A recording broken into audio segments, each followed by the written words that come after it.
Hey guys! Hey guys, welcome to Besterday, where nostalgia reigns supreme. I'm Bianca, and I have a huge fit of the giggles today. I'm Emilee, and I ate 1,000 calories of Chinese food today. And we're 90s babies! Woo. Besterday is a podcast where we reminisce on the songs that had your heart, the movies that made you laugh, and everything pop culture from the 80s to the early aughts. So, think Mary Kay and Ashley movies and the books. And the books, yeah. Of course. I actually like the books better than the movies. Mm-hmm. Same. Cheap plastic chokers that have somehow made their way back. I feel like that was low-key shade towards me, but okay. Sorry. Nerding out over Across the Universe in high school, fruit roll-ups, and that song Torn by Natalie Imbruglia. Yeah. Okay, so before we get started, make sure you tag hashtag Besterday on Twitter and Instagram, like you always do. Make sure you send us your suggestions and rate us on iTunes. Please rate us on iTunes because it helps other people get to know our podcast. And yeah, it spreads the word. Mm-hmm. Yeah. So that'd be really great of you, especially because Christmas is rolling around and Hanukkah. And if you're in the giving spirit, maybe give us 5 stars. And also follow us. I'm at Emilee Lindner on Twitter, and Bianca is at Bianca and Rogue. So let's get started. Let's do this. Shall we? Okay, so we're going to start off with This Week in History, All right. which is anniversaries and whatnot. So This Week in History, the final episode of Beavis and Butthead aired on MTV in 97. Wow. How do you feel about that? That really made me feel old. 97, like, yeah. that was the beginning of our childhood. Oh my like, God. I barely remember that. But Yeah. I think the reason why we kind of still have a connection to it is because of nostalgic brands and blogs and all the stuff that do revive it and the syndication. Or like and they're all always referencing it and like different animated shows they would talk about Beavis and Butthead. Yeah. I mean, because like Daria was in Beavis and Butthead, so that was like a spin-off thing. Wait, was it really? Yeah. Mind blown. I had no idea. Yeah. But like it's I feel like it's always in like Hot Topic and like Spencer's Gifts. Oh and my all God, throwback Spencer's. That was my store when I was an emo kid in high school. My mom still likes that store, Really? and it's like kind of disturbing. Shout out to my mom. But yeah, and also the final Lord of the Rings movie was in 2003. I've never watched those. Neither have I. We'll skip that one. I feel like we're gonna anger some people because like they're like hardcore fans of Lord of the Rings, and whenever I say I never watched it, they're like, "Oh my God, how dare you!" But Absolutely. I'm not a fan of like films like that. What is like fantasy? Would be the category. Yeah. Yeah. Them just gallivanting around New Zealand. Yeah, and like trying to catch a ring. Like, can you just buy a new From one? like can you just buy a new one? From Kay's Jewelers. Yeah, come on, guys. Yeah, get it together, Lord of the Rings.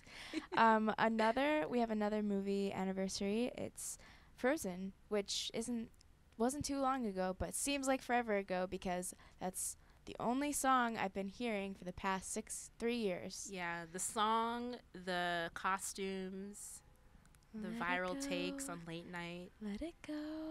It's just never ending. So that came out in 2013. Sunday is the 3-year anniversary. We're just speeding through these because there are so many anniversaries this week. It's insane, guys. This week in history, the first Grammys aired in 1959. Wow. 1959. That's the year my mom was born. Wow. My mom is as old as the Grammys. That is a good, like, trivia. Like, Yes. Yeah. I wonder which Grammys were her favorite, which coincided with, like, her You should favorite ask her. Okay. We'll talk about it for the next podcast. Yes. Okay. Also, getting a little dark here. So, this week in history, in 2011, Dr. Conrad Murray got a 4-year sentence for involuntary manslaughter. God, I remember that entire case. That was hard to watch. Like, it was on TV, like, every day. Like, it took over Twitter. Yeah. Like, that was a rough patch, for sure. Wait. I might have an unpopular opinion, but All right. I feel bad for him. Why? I just feel like maybe I don't know all of the facts of the case or whatever, but I don't think that he, like, obviously wanted to kill Michael Jackson. I think that it takes two to tango, and like Michael Jackson wanted all of these drugs. Oh, for sure. Like he wasn't like being force fed, right? But I think it was just like he like pushed it too far, like pushed his what I'm trying to say, like his power as a doctor too far. Yeah. But yeah, it was definitely a two-way street. He ended up only serving two years for that. Yeah, 2 out of the 4. It was just, that case was just so messy. And you know what? We might have a similar one with Prince because Prince died. He was in a similar situation. Yeah. And I saw actually Inside Edition, of all places, did an interview with Conrad Murray, and he basically gave advice for Prince's doctor and was like, get a good lawyer. Oh my God. That's so dark. Yeah, it really is. But well, maybe we'll move on to, a little bit more happier This Week in History news. So in 2004, I don't know if you remember this. I'm a big Jeopardy watcher. Same. Okay, cool. I watch it with my I still watch it with my grandparents. And every time I get home, we watch Jeopardy and Wheel of Fortune. Yeah, 7:30. Actually, back home, Jeopardy in Buffalo, Jeopardy airs at 7:30 instead of 7 like it does here. So sometimes my mom would call my uncle who lives in the greater New York area, and she would get like the final Jeopardy answer. And so she would be able to like blow away whoever was in the room with her when she was watching it at 7:30 in that's Buffalo. so smart. Go, Mom. I know, she's a cheater. But anyways, This Week in History. Today actually is the anniversary of Ken Jennings finally losing his losing streak. I remember this so vividly. Oh my God, I totally forgot about this. Yes, that nerd was on the show for so long. He was on forever. I was like, dude, can you leave, please? Like, you have so much money. Yes. And he was so matter-of-factly about everything. Yeah. Ugh, Ken. He ended up winning $2,520,700. That is incredible. Yeah. I wonder, he's probably spent it all by now, right? No, he probably invested in the stock market. He's probably a billionaire. That's what I'm saying. Like, he's just so smart. I feel like he put it in stocks. Or most likely. Yeah. Invested in Netflix or something. That probably did that, yeah. Okay, so there's that, and then so then we have 3 movie anniversaries. We have Good Will Hunting, which came out on Friday in 1997, and then we have 101 Dalmatians, which turns 20. Oh my God. And My Girl, which turns 20. Every time we talk about movie anniversaries, I feel older and older. Because, like, looking back, you don't realize, like, how young you were when you first watched these movies. And some of them came before we were born. So it's just, like, just puts everything in perspective. Like, I just feel like a grandma. I think I see a gray hair. Okay, can you not? It's just, okay, I was coming out the rain, and I took off my umbrella, and I got, like, splashed with water. So you're probably seeing water in my hair. Excuses. I'm just kidding. You're younger than I am. I feel the same way because My Girl turning 20, that means, so I'm 26 now. Yeah. So I was only 6 years old when that came out, and I wasn't allowed to watch it until we rented it from the East Aurora Public Library. So that was probably, I was like 13 or something like that, but that movie is so sad. Oh, My Girl. Yeah, okay. I was telling Emilee before I never watched it, but I feel like I know it because everyone talks about it all the time on Twitter. Like, I don't know why. I don't know. Like, is it like would you consider it a cult film? Because it wasn't that big, right? Like box office wise. Like, actually, I read the book before I watched the movie. I don't really remember. I just remember sobbing my eyes out. But I guess you could call it a cult film. If people are talking about it on Twitter still, like, it's definitely a cult. Like, all the time. And I'm like, okay, I guess I'm missing something, so I feel like I need to watch it to see what the hype is about. Oh, all right. Oh, so sad. 101 Dalmatians, though, dope film. Oh, my God. I love 101 Dalmatians. Those puppies are the cutest things ever. I've always wanted a Dalmatian because of the movie. Sadly, never got one. Thanks, Mom and Dad. Wow. But, yeah. I'm more of a Cruella de Vil fan, even though she wait, okay, think about how dark this movie is because no, it's pretty grim. The premise is that she is stealing puppies, which is terrible to begin with. I know puppies are like good to have around, but the reason why she wants them is to take their fur. She wants to skin the puppies. So first of all, who's going to do the skinning for her? Yeah. Ew. I don't know why why I'm about it. Yeah, sorry. I don't know why I'm dissecting this right now, but no, but it's dark AF because like first of all, she wears like real fur and she's skinny AF and like she smokes cigarettes. She looks so scary. And like she wants to steal these puppies to like basically kill them. Like and it's wear just them. yeah, it's just so unethical. But I bet PETA was so mad when that movie came out. I still love the movie though because their puppies are so cute. I know, and the mom and the dad. Yeah. Aw. That's a lot of Dalmatians, though. Yeah, you don't need that many. This is kind of a childhood ruiner, but I just feel bad for what was the name of the mother? Perdita? Pango and Perdita. Yeah, I just feel bad for her nether regions. That's a lot of puppies to pop out. They just kept coming. You're a trooper, girl. Yes. Shout out to Abita. Pango and Perdita. Pongo. Yeah. Oh, yeah. Man. All right.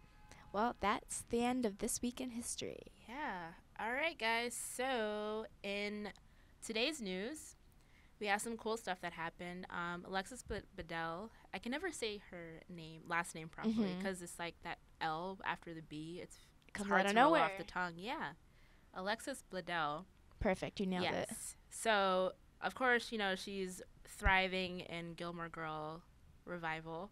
But she appeared on Jimmy Fallon the other day, and he asked her, is there going to be a Sisterhood of the Traveling Pants reunion? And she said they are working on it. Yes. So. And I watched that clip, too, and she kind of skirted around it for a little bit, and then she was like, we're working on it. And then he was like, wait, rewind. Yeah. You're working on it? It's legit. She's like, yeah. I'm like, yeah. Cool. So that means Blake Lively, America Ferrera, and Amber Tamblyn are all going to come back with Alexis Bledel. I hope so. Because I remember earlier, like in July, they all hung out after 4th of July weekend, and they all took a photo together, put it on Instagram, and I was like, hold up. Is this actually going to happen? And then, it wasn't talked about again, but now after she kind of confirmed it now, maybe it's going to be a real thing. I love how Jimmy Fallon said that maybe one of their children will be wearing the pants because they're older now, and they will be in the Sister of the Traveling Pants. Yeah. Which, I mean, very well might be true because Alexis and Blake are both mothers now. Yeah. But they just have babies, though. Yeah. They're small They're babies. not actual they don't wear pants yet. Yeah. They're not at that level. But I don't know. It would be cool. Would you be excited to see I would be excited because I read 2 out of the 4 books. Yeah. And I loved that movie, especially because I'm a big Gilmore Girls fan, and Blake Lively is pretty much the most beautiful woman in the entire world. So I would watch anything that she's in. Mm-hmm. So yeah, I would be pretty pumped about that. Yeah, I'm down for it too. I only read the first book, but I watched the original movie and the sequel. Yeah. So I love big franchises, so I hope they continue on the story. That movie is the movie that made me want to go to Greece. Same here. Because they're so beautiful. Fun fact. So, yes, I was inspired to go to Greece because of the movie, and my mom and I are trying to plan a trip to Greece next year. Awesome. So, hoping that this happens. I'm just putting it out in the universe. We haven't organized it yet, but maybe you'll meet your Costas. Oh my God, you'll be Lena. That would be super romantic. Yes, so, and he'll take you on his moped. Oh my God. And you'll meet at a fish market and fall off a boat. I remember this movie very vividly. I could tell. Yeah, do it. Yeah, all right, I hope this happens. Guys, wish me luck.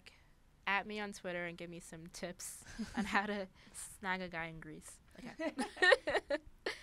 All right, so next up this week, so we're taking it back in time to 2006. When we're Seems all, like forever ago. Yeah, when we're all emo kids. Well, mostly me. just you. Yeah, just me. When Spencer's Gifts was one of your favorite stores. So, Gerard Way from My Chemical Romance, he called upon Steve Aoki to remix Welcome to the Black Parade for the 10th anniversary of the song, which is, you know, the opener to their second album, The Black Parade. Did you listen to the remix? Yeah, I did. It's pretty good. I like how they added all of the cheers and the arena sounds to it to make it sound even bigger, because that song is, the original song is such a build. Like, it starts off with the piano. I love how you wrote that in the article. Like, the very famous piano riff at the beginning. Every time you hear that, dun, dun, dun, that was a horrible rendition, but it's like, it's just so iconic. You know the song when it comes on. So I like that Aoki kept that in, but then it comes like crashing in with these like wacky ass synths and like it's cool. It actually shortens the song a little bit, and it gets bigger faster, and it gets to Gerard Way's screams a lot faster, like yelps. And I love that he kept Way's vocals too. Like, they were so pure and like very like angsty still. Like, he didn't like mess around with the original vocals, which I liked. Yeah, and that's a hard song to remix too. It is, because like you don't really hear a lot of people remixing like emo songs. No. So it's cool that he actually pulled it off. Yes. Yeah. Good job, Steve Aoki. Yeah. I'll have a cake in your honor. But be careful though. You don't want to get hurt. All right. And last up is some Star Wars news. So it was announced that they're not going to do a Rogue One sequel. Because technically that would be one of the movies that they already have. Yeah. Because it's a prequel or something. Okay. I don't know. I get confused. See, I have a thing with Star Wars. Like, it's just way too confusing. There's a prequel, there's sequels to the prequel, there's like origin stories, there's like future, and I'm like, guys, like, I can't keep up with this. This is what I've been saying. I think all of the movies, I'm sure everyone out here disagrees with me, but I just think all the movies are less special now that there's even more coming out. There's one scheduled once a year. Yeah, I'm like, can you calm down? Like, I feel like Star Wars is already iconic on its own. Like, you don't need to like keep building off of it. Like, take a break. Yeah.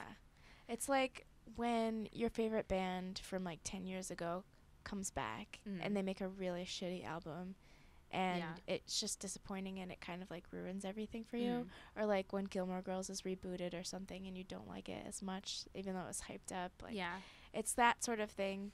I know everyone still loves Star Wars. Like, I went to go see it last December, and I'm probably going to go see Rogue One too when it comes out next month. But there's just so many movies. But thankfully, there's not going to be another Rogue One. I mean, they got something right with that move. Yeah. So basically, like, the Star Wars dude, I don't even know his name, but he was like, if they're in an interview, he was like, basically, if there were to be a sequel to Rogue One, it would be directed by George Lucas, which means that George Lucas already made A New Hope in 1977. Yeah. So that was like the whole news, but there you have it. Yeah. Sorry, diehard Star Wars fans, but you guys need to slow it down a bit. You guys need to stop. Stop it. Now. All right, so every week we do celebrate our major anniversaries, and this week we've got 2 juicy things for you. Oh, yeah. First one is we're going to talk about an album that is close and near and dear to our hearts. Very near and dear. It's Word of Mouth by Mouth by Ludacris. It turns 15 oh my God. This week. So I listened to Word of Mouth earlier today, and I just had to marvel at its genius, because Ludacris is one of the first like rappers that was really, in my opinion, like kind of embracing his like campiness and he corniness. Was so punny and like super wacky. Like, if you see his videos, like, I guess we're going to talk about the songs, but, like, he had, like, a bobblehead in his videos and, like, hanging upside down on a wire. Like, his videos were crazy. They were so artsy. Like, he pushed the limits for rap. He really did. Like, he was, like, I don't want to say he's, like, Weird Al Yankovic, because he's not like that at all. But he just, like, I feel like he embraced his quirkiness so much. We're speaking about him in past tense as if he's like no longer with us, but he is still here. He's still around. But he's more like the actor, Chris Bridges. Like he's not really. He hasn't put out an album in a few years. I don't think he has. So, yeah. But I was listening to Word of Mouth, and his puns are out of control. They are so funny. He doesn't stop. Like, most of the puns are just a play off of the word hoe. So classy. My favorite one was he's rapping about hoes, and then he's like, I'm the abominable hoe man. I'm just like, that is so brilliant. Stupid. It is brilliant. No, but you know how it's like so stupid that it's brilliant? Yeah. Like, that's exactly what it is. Because it's like, you wouldn't think to put that in a song, but he's like, fuck it, I'll just do it, and it's gonna sound amazing. He's like, ho way.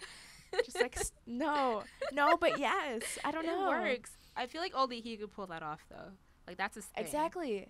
Yeah. Only he could do it, because everyone else would be like, what are you doing? Mm-hmm. No. And I love the album's skits, too. Like, they're so, like, the beginning of the album starts off with, the royal penis is clean. I love it. And it's by some, like, woman, actually don't know who it is, but she's, like, she raps, actually, and begins the album. But it's just so, like, it's just so funny. Emilee's covering her face right now. It's really entertaining, because I've never said, like, ho so many times on this podcast before. Yeah, I love, speaking of hoes, in different area codes. Yeah. I love that song. Okay, when it first came out, like, stupid me, I didn't, like, really get that he was talking about, like, hoes. What did you think he was saying? Because, like, I knew he was talking about girls, but the song was so catchy that you're like, I'll just forget about that part. Yeah, that you don't actually think about that. But it's actually kind of bad, just, like, talking about all the hoes that he's acquired over the country. Yeah, that's what's so interesting about listening to this album. How old is it turning? Oh, 15 years later. Yeah. As we're older and as hip-hop has progressed and our society has progressed, and we're like, we don't really call people hoes that much anymore in pop culture, at least. They were just dropping bombs back in 2001. like they were just, I think maybe that's why it was so funny, is because, or maybe not as serious, maybe that's why you didn't take it as seriously or something, because it was so jokey. Because, like, even around this time, like, New Millennium era, like, even Eminem, like, he was super punny, and, like even, like, the Without Me video, like, dressing up as a superhero. Like, he was being silly, too. So I feel like that rap era was, like, more, like, laid back. Like, it wasn't so, like, aggressive and intense. Yeah, it was definitely way more fun. And I remember, like, okay, so this was 2001, so it kind of fed into that era of, like, pimp culture, too. Remember when, like, Snoop was, like, all about the pimp lifestyle, Jay-Z, everybody. Oh, even, like, 50 Cent. Like, he had the PIMP song. Yeah, that was all during that time. And I think, like, ho, you know, is, like, totally, like, led into that culture. So everyone was just throwing these words around. But sometimes when I look back, I was like, they really were, like, talking about being a pimp. I'm just like, what? But it worked. But it didn't necessarily mean that they were, like, hoeing girls out. It just meant that, like, I mean, in my opinion, I think it meant, like, they just were, like, you know, flaunting their wealth and, like, just, like, showing off to their friends. Yeah, it was more of, like, a fun thing. Yeah, it wasn't serious, like, oh, I got these hoes, I'm gonna do whatever to. Like, it's just, it's about having fun. Yeah, but now we look back at it, just like, I know. Oh my God, how could I listen? How did I listen to this when I was 11 years old? Yeah, okay. I was re-listening to Move Bitch, and I didn't realize I know, like, the whole song by heart. But I shouldn't have been singing that at, like, 10 years old. Like, why was I, like, shouting, move, bitch, get out the way, at, like, a middle school dance? Like, that's not cool. I'm pretty sure they played a lot of Ludacris songs at middle school dance. Yeah. Remember when we were talking about how Holiday Inn was, like, our favorite song? Yeah. But it's so naughty. Like... But I don't know. I didn't really ever think about that. Or maybe I thought I was, like, cool because I was listening to that stuff that I knew about. Yeah. You know, trying to be rebellious. Yeah, maybe it was a little bit of rebellion. Yeah. You know, where I knew my parents hated that I listened to that, and yet I still did. And now I look back at it, I'm like, you know what? As I'm edging closer to the age of actually being a parent, I kind of understand it, but it just says a lot about where we were at 15 years ago. Yeah. But word of mouth is like so fun still. I was just sitting at my desk, and I was like, oh my gosh, he just said ho 15 times in like 30 seconds. Should I care? I don't really care. Not really. And I'm like the biggest feminist ever. Yeah. So I don't know. So there was Area Codes was one of the singles. Yeah. Was that the one with Nate Dogg in it? Yeah. It was just I love so Nate Dogg. melodic and jazzy. Yeah. It's like, take away the lyrics, like the actual melody is really good. Like it's Yeah. a great, like, well produced song. And I like Yeah. the end where he's just listing off numbers. I know. 313. Shout out to the 305. Does he really say those? Yeah, he says like everything. I remember first listening to the song and I was like, what is he gonna say 718? And he said it. He said it in the first verse. I was like, yes. Woo! Perfect. But yeah. He probably said, what does he say? Atlanta's first. I don't remember which one he said first. After a while, It was like 720 or 702. But I think that's somewhere in the West Coast. No but idea. Whatever. Wait, what's 305? Is that Long Miami. Island? Oh. 305 is Oh. Miami. That's because that's what Pitbull always says. 305. Yeah. Mr. Mr. 305. Okay, never mind. So yeah, there's Area Codes, there's Roll Out. Roll out. Classic. Roll Out. There's Move Bitch with the iconic verse from Mystical. Yeah. I forgot that Mystical was on that song. I know, like I was listening to it, I was like, oh shit, like I know this whole verse. Like this is crazy. Do it now. No. Don't put me on the spot. Just kidding. You'll do it on Snapchat later. Yes, I know that. And then there was Saturday. Ooh ooh. Yeah. I don't know With that one as well. with Sleepy Brown. Yeah, But it's yeah. cool. Like there were actually a lot of cameos on that album. Yeah, there's a ton. Like he has his his Disturbing the Peace crew, and then he also has Nate Dogg, Mystical, Sleepy Brown, Jazzy Faye, Shauna. Twista, Shauna. Oh, Twista was on there. Yeah. Shauna was on another one of his songs, right? They were on I Wanna Lick Yeah. You from your head to Fantasy. your toes, and I wanna move from. Okay, I'll stop. Down to the oh. And I wanna. You make it so good, I don't want to leave. That is a song. That is a Yeah. song that I knew all of the lyrics to when I was pretty much 13. You see, like we should have been listening to this music, but it's just I don't know. They just get you, man. That's so fun. It was, Yeah. but it was so fun. Like that fantasy is such It's such a good song to bop out to. because yeah. he's also just so animated. Yeah. Wow, I didn't realize that we had this much to say about Ludacris, but he was just so animated.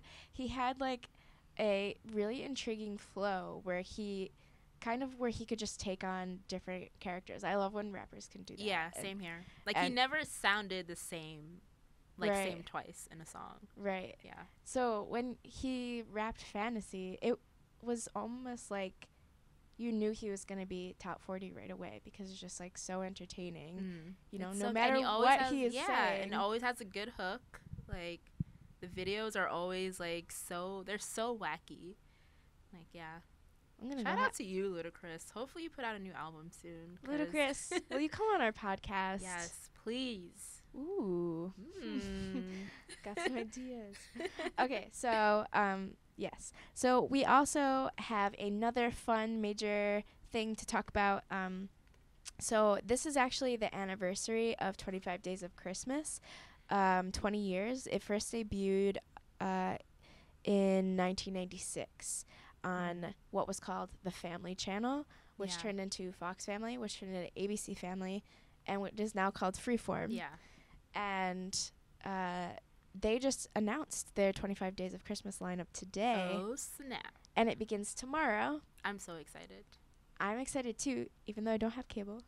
But I just think that, like, I just remember turning on the TV and seeing all these Christmas movies leading up to actual Christmas and getting in the spirit.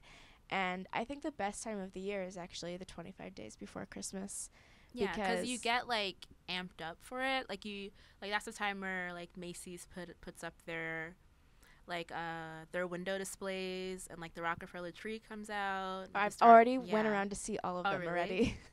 That's how excited You're ahead I of am. the game. I didn't get on that.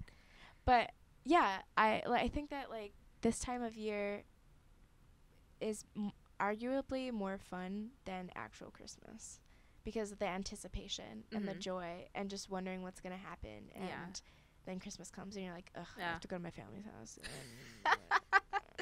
At least in my family. I'm sure it's not that same way with you. But I'm not even going to my family's house this year. I'm going on a road trip with my mom and my sister. Oh, where are you guys going? We don't know. We're just going to like get in the car and drive down south. So hopefully, because it'll probably be snowing. Yeah. And then we're going to drive until there's like no more snow and it's like kind of warm. Cool. So it might That's a good idea. It's always good to go somewhere warm. I remember, I think it was 2 years ago, my family and I went to Jamaica for Christmas, and it was like the best Christmas ever. Because my mom's birthday is on Christmas, so it celebrated her birthday and celebrated Christmas, and like we brought a Christmas tree, and like it was just amazing. We had like our front yard was like filled with family. Like we had a huge party. Outside, because it was warm. Yeah. So it was like, it was a good turn up. Oh my gosh, I bet that was amazing. Yeah, and like we got to go to the beach like after on Christmas. Like that is like perfect. Can't do that in New York. Did you have like I don't know, like what was your feast? What was your Christmas feast? What do we have? Well, usually we do like seafood. For for Thanksgiving we do like typical like Jamaican food, like oxtails and curry chicken and all that, but my dad, he's a big seafood guy, so we usually have like fish and lobster and like conch and all that good stuff. Oh my gosh. Yeah. That's not okay. You totally have me beat. I thought my road trip was cool, but Jamaican Christmas is definitely better. I mean, this year I'm just literally walking downstairs and eating in my pajamas and going back upstairs to go sleep. Like that's my plan. Or to watch Christmas movies. Yeah, which we're gonna talk about now. Okay, so I don't know if you got a chance to look at this lineup. It was very long. I looked at I looked through all of them, but I feel like there were some repeats. I mean they always do that, but there's so many good Christmas movies. Some that I forgot about too. For sure. Oh, I have some of them. Yeah. So A Dennis the Menace Christmas, which seems I didn't even know Dennis the Menace had a Christmas spin-off special. Me neither. I feel like it's probably full of shenanigans. Like he always is. Richie Rich's Christmas Wish. Yeah. Speaking of Macaulay Culkin. Wait, My Girl. Yeah. And also speaking of Macaulay Culkin, Home Alone. Yeah. And Home Alone 2. I have a hot take. Yes. Ready for this? Tell me. I think Home Alone 2 is better than the first Home Alone. Many people say that, I feel like. Because he's in New York. But I feel like I might get shit for that because Home Alone is like the OG. Oh. But Home Alone 2 is so much better. Because like, well, yeah, he's in New York. He has that like sad storyline with the pigeon lady. Oh. And like, he does like the Merry Christmas, you filthy animal. Like that's the iconic line. He eats the pizza in the limo. Like he's such a boss. He meets Donald Trump. He meets Donald Trump. President-elect Donald Trump. Yeah, that guy. And like he does. My favorite prank is when he like mimics his uncle like taking a shower, but he puts like the cutout in the shower, and like that is so brilliant. And I feel like I wish I could pull all those stunts off when I was a kid. But he was a smart kid. He is. But yeah, I like the sequel better than the first movie. Sorry, not sorry, whoever disagrees with me. No, I think it's great. I think they're both great. I actually it would be cool to watch them back to back. And then Home Alone 3, have you ever watched that? No. I mean, after the second one, they didn't have the original cast members anymore, did they? Oh, I think like you're right. Yeah. So I was like, meh, I don't want to see like different faces. Like it wouldn't be the same. It's not the same. Yeah. And then there's The Search for Santa Claus, which I assume is about a dog. Yeah. And then Elf. Elf is classic. Like Will Ferrell, oh my god, he's one of my favorite like comedic actors. Oh my god, Elf. I remember the first time I watched it, I remember like crying my eyes out because I was laughing so hard. I think I watched it on TBS. Yeah. And I was like, it was amazing. That movie has so many good lines that sometimes when I walk around New York, I'll think of them. Yeah. Whenever I see a sign that says like world's best coffee or world's best anything. I just want to be like, congratulations, you did it, the world's best cup of coffee. Oh my God. You did it. Because so many people, they're like, best like cup of coffee, best slice of pizza, best it's whatever. always the best something. I'm like, no, you're really not. Like 50 other people have claimed that in New York, but I love that part. It's so true. Oh my God, I want to watch Elf now. I'm gonna do that probably when I get home. Yeah. Plans are made. Yes. Right. All your friends who invited you out to happy hour are gonna listen to this podcast and be like, that's what you were doing? I thought you said you weren't feeling well. I just got exposed. I always wanted to puke when he put the syrup on his spaghetti. And I know. I was just gonna bring that up. I was like, that was probably the most disgusting thing I've ever seen in my life. But he just looked so filled with so much joy, and I was like, okay, if he enjoys this, I'll give him that. But dude, you're I don't know. I couldn't deal with it. You know how we were talking last week about how BuzzFeed tried the trifle from Rachel's friends? Oh, yeah, and they put, all those, gross layers on and stuff. Yeah. Yeah. We should, for FuseTV, try the Oh, my Elf God. diet. No. Oh, my gosh. I'm being 100% serious. You guys, tell us if we should do it. Hashtag Besterday. Let's do it. Gross? No, you're grossed out. Okay. What's your favorite holiday movie? All right. It is between two movies, and they're both classics, Avi. My favorite Christmas movie of all time is It's a Wonderful Life. That gets me... I watch it every Christmas. I have to. That's my personal tradition. And, it gets me in my feels every single time. Yeah, I cry every single time. It's so sad, but oh my God. But the message behind it is so great. Just loving your family and embracing life and all that. And then my second favorite Christmas movie is A Christmas Story. Oh. Yeah. Oh, I had to think about it for a second because they all have Christmassy titles. Okay. Yeah. Christmas Story, yes. Yeah, with Ralphie. Ralphie. And the rifle. And what's Ralphie's little brother? Oh, I forget. Oh my God, I remember. Ralphie but I just remember his little brother being so wrapped up in all his 15 Christmas coats, and then falling on the sidewalk and saying, "I can't get up, I can't get up." And then what else? I love when he curses, and then his mom washes his mouth out with soap. Yeah. And when the old man, his dad, he gets the lamp with the fishnet leg. That's so iconic. What else? There's so many good moments in that movie where that little kid, he gets his tongue stuck on the pole. Oh, that so grosses me out. It's such a good movie. I mean that's always on for 24 hours on Christmas Day, and I always keep the TV running and just poke my head in and watch it all day. Yeah. You catch little bits of it every time you walk in. Yeah, for sure. Yeah. We always have that on at our family get-togethers too. Yeah, it's a classic. I don't know about you, but when that guy had his tongue stuck on the pole, do you ever just want to scream at the TV and be like, all you have to do is pour some warm water on there and it'll be fine? They made it such a big deal. I'm like, guys, all you have to do is just pour water on it. It'll be okay. Just made a big fuss about it. They didn't think things through. That part would frustrate me. So. Yeah. And then, did your parents ever, tempt you, or not tempt you, but just say that they were gonna wash your mouth out with soap? No, thank God. My parents never said that. Have yours? Yeah, all the time, but they never did. Yeah, I don't think. I wonder if that happened. That probably happened. Are there any older listeners to Besterday who can tell guys, us? let us know. If you've gotten your mouth washed out with soap before, please share your memories. Because that's never happened to us, but it happened to Ralphie, and it was traumatizing. It was not only traumatizing for Ralphie, but for me too. I never wanted that to happen. Maybe that's the point of the whole movie. It's Santa Claus served a good lesson. So we asked people to share their favorite holiday movies on Twitter. Yeah. Using the hashtag Besterday, of course. Like I've said 12 times during this podcast already. Hashtag promo. Okay, so we have Mark saying a lot. He has a lot of favorite ones.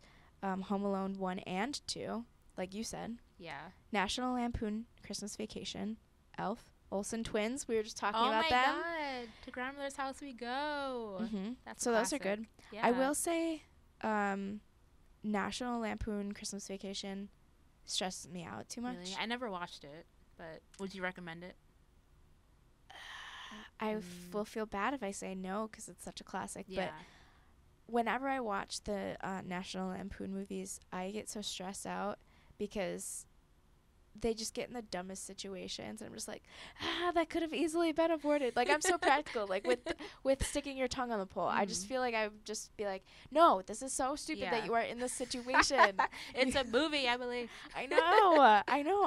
It's not good. I should be able to immerse myself more. Yeah. So, Amisa says, her username is @nevermissabeat. I like that. She says The Nightmare Before Christmas. That's a good one. That's my favorite. That's what I was gonna say. Oh, really? Yeah. I love that. I love that movie because you can watch it at Halloween and at Christmas. Yeah, it serves so many purposes. Pumpkin King. I am Jack the Pumpkin King. Your impressions today have been so on point. Thank you. Yeah. Let's see. Who else do we have? Brooke Bunce. Brookie Bunce. That's her Twitter handle. She likes the Polar Express. Oh, good pick. Wow, shade. I get it. It's magical. Yeah. Shawal. Hey. Shawal. No doubt my all-time fave would be The Holiday. Jack Black and Kate Winslet are just adorable. Love it. At Peter Covell, who may or may not be my significant other, is he loves A Wonderful Life or Christmas Vacation. I guess I'm watching Christmas Vacation.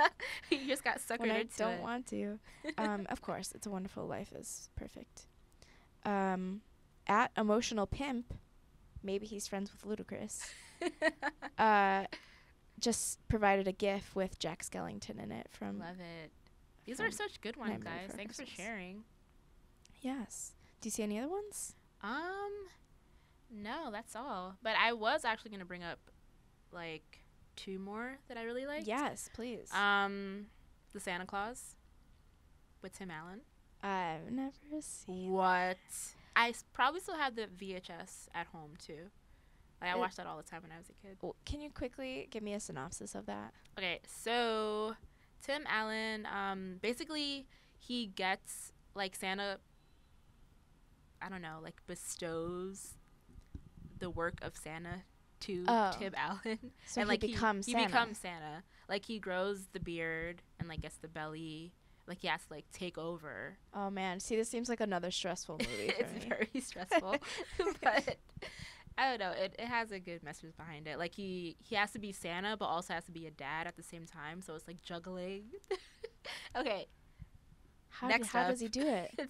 I'm just getting stressed thinking about it. But, yeah, so Santa Claus is a good one. How the Grinch Stole Christmas. The animated version and the one with Jim Carrey. Oh, you like both of them? I like both of them, yeah. Yeah, I think they're both. I definitely have a soft spot for the animated one. Yeah, just that's like the original. Yeah, we grew up with it. Yeah. But we also kind of grew up with the Jim Carrey one, too, because that one came out a while ago, yeah, too. Yeah. And then my last one that I really like is Rudolph the Red-Nosed Reindeer. The one that came out in, like, in the 60s. But, like, it's, like, the stop animation one that was always on NBC. Yeah. Like, he's so cute. I know, this little, like, button nose. She thinks I'm cute. She thinks I'm cute. Oh, my God. Another A1 impression. I need to work on mine. Your Rudolph impression. Maybe I'll have you do it next week. Okay. Yes, let's do that. Yeah. So, yeah, those are, like, some other ones that I really liked when I was growing up. All right. Yeah. Well, everyone weigh in on Twitter and stuff. We'll be listening because it's, like we said, 25 days of Christmas. There's 25 days left. Today is, when you're listening, December 1st. So we're going to be talking a lot about Christmas because I'm just filled with joy. Same here. Cool. All right. Okay. So that's the end of this podcast.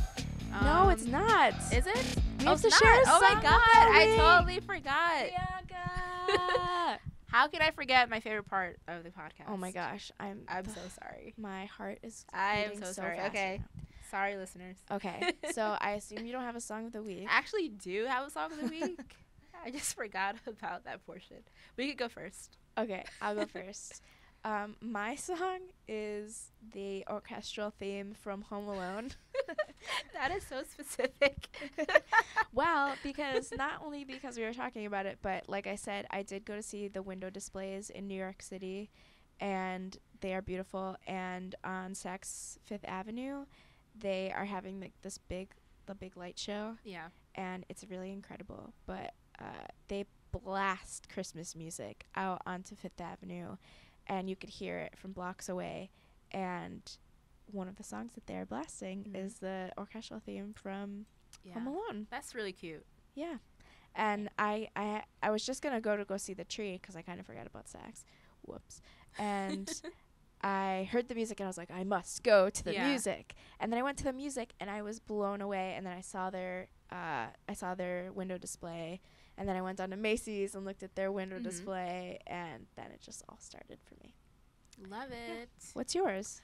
Okay, so like I always do, I listen to NSYNC's discography, probably once every 3 weeks. And I was going through it. Yeah, like any normal person would. If you follow me on Twitter, you know that I was listening to NSYNC's entire discography, and I just happened to stumble upon their Christmas album. And what is that like? It joyous? was a very spiritual experience. Spiritual? Yeah, I loved it. Wow. So my song of the week is Merry Christmas, Happy Holidays. Wow. Yeah. Does that take you to a different place? Do you feel like you have transcended Yes. into heaven or just somewhere higher than we are right now? Yeah. Is that what Aaron Carter does to you, or whoever was in that band? Oh my god, I can't. Yeah. Or It's not Aaron Carter. oh my god, I cannot remember a single one of them. Oh, Justin Timberlake. Duh. Actually, Please don't kick me JC. off. How could you forget JC? Oh, yeah, duh, JC over JT. Are you kidding me right now? Listen, we're not discussing this right now. You guys know how I feel about JC. All right. He's very dear to my heart. We might have to end this podcast so we can fist fight. Okay. All right, so you guys make sure, of course, to rate us and follow us on Twitter and check back in on fuse.tv/podcasts. Yeah. So you can listen to us every single week and Yes. catch up on back podcasts. And also subscribe on iTunes and give us a few stars. Show us how much you love us. And Yeah. we'll see you next week. Bye. Bye.